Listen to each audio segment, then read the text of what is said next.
वर्तमान जाजपुर जिला पर्यटन शिल्प क्षेत्र में आउ पादे आगक बढ़ा जाऊँगी मु देखुवा निर्माणाधीन ध्यानमग्न रही महादेवंकर मूर्ति जार उच्चता पाखापाखि 183 फुट रु ऊर्ध रही।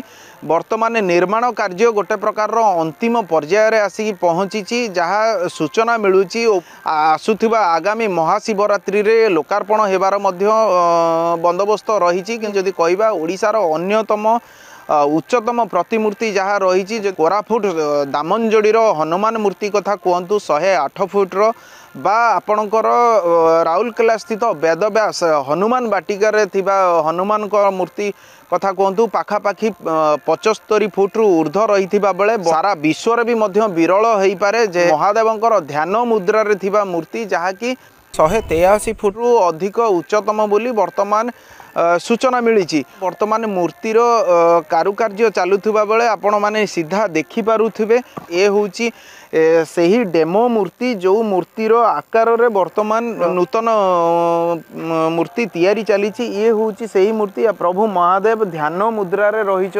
बेकर रुद्राक्ष माल रही मस्तक चंद्र रही। अन्यपटे जदि कहवा सारा जिला जेभले कि बिरजा क्षेत्र कथा कहतु बा बराह क्षेत्र कथा कहतु वेद कथा कहतु बा बैतरणीर कथा कहतु बा ब्राह्मणर कथा कहतु पंचबकार क्षेत्र गोटे स्वतंत्र परिचय रही जाजपुर जिलार। तो मात्र किछि समय अपेक्षा रही जहाँ अनुमान करा जाउची आगामी शिवरात्रि समय यार लोकार्पण उत्सव रही।